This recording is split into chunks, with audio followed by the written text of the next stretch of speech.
Oke, assalamualaikum warahmatullahi wabarakatuh. Perkenalkan nama saya Anggi Prayoga, mahasiswa semester 2 dari Universitas Teknologi Digital dengan NIM 24293009, program studi manajemen informatika. Dalam video ini saya akan menjelaskan tahapan normalisasi data dari bentuk awal sampai di normal form atau bisa disingkat dengan 3NF dengan studi kasus akademik yang melibatkan data mahasiswa dan dosen wali.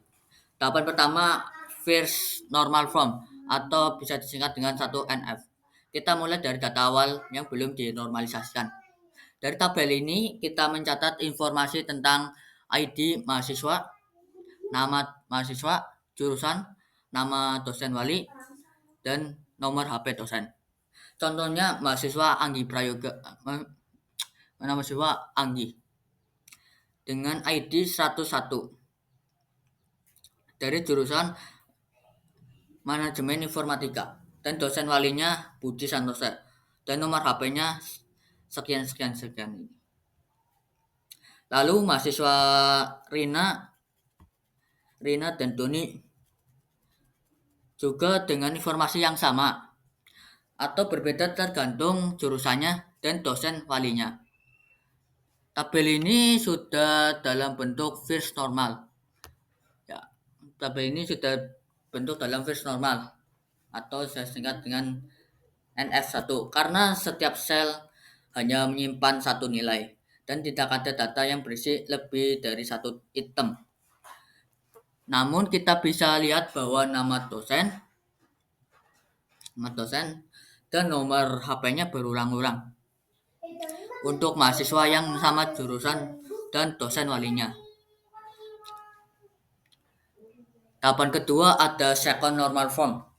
Untuk mengurangi pengulangan data, kita masuk ke tahap kedua, yaitu second normal form atau bisa disingkat dengan 2NF.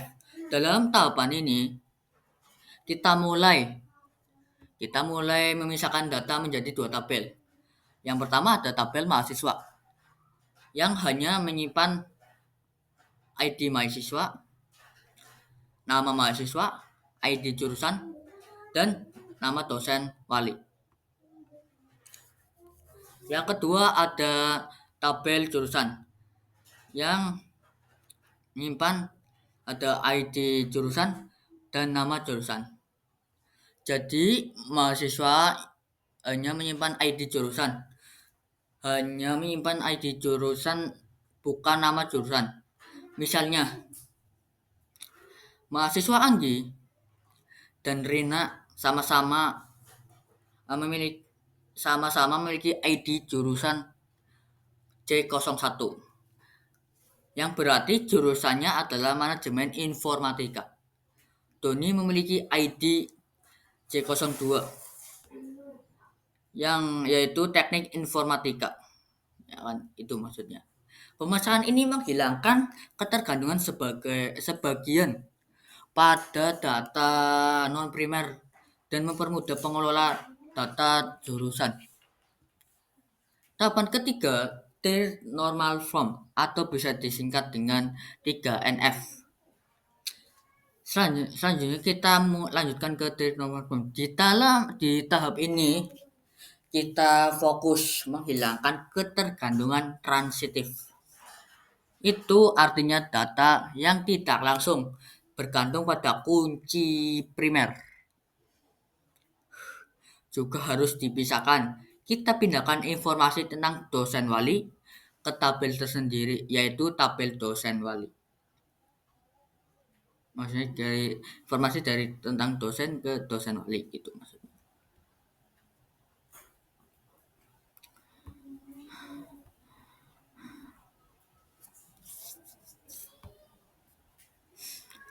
Sehingga struktur tabel kita menjadi seperti ini. Tabel mahasiswa ada ID mahasiswa, nama mahasiswa, ID jurusan, ID dosen, dan ID jurusan juga ID jurusan ada maksudnya tabel jurusan ada ID jurusan nama dosen dan tabel dosen wali ada ID dosen, nama dosen, dan nomor HP dosen.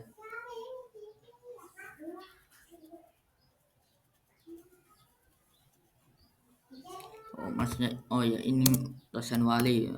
Astagfirullah, saya lupa gitu. Nah ya kayak gini maksudnya. Dengan model ini, seluruh data mahasiswa hanya menyimpan ID jurusan dan ID dosen wali, data jurusan dan data dosen wali. Data jurusan dan data dosen wali disimpan terpisah di tabel masing-masing. Contohnya mahasiswa Anggi, nih Anggi ya, memiliki ID dosen. Misal Anggi memiliki ID dosen D01 yang merujuk ke dosen nama Budi Santoso di tabel dosen wali kan gitu. Mahasiswa Doni memiliki dosen wali yang berbeda, yaitu Siti Aminah. ID dosen walinya adalah D02. Kesimpulan, kesimpulannya adalah dengan proses normalisasi ini kita berhasil menghilangkan duplikasi data. Yang kedua, meningkatkan efisiensi penyimpanan. Yang ketiga, mempermudah pemeliharaan dan mengintegritas data. Demikian penjelasan saya mengenai tahapan normalisasi dari 1 NF, 2 NF hingga 3 NF. Semoga video ini dapat memberikan pemahaman yang lebih baik tentang konsep penting dalam basis data. Terima kasih. Wassalamualaikum warahmatullahi wabarakatuh.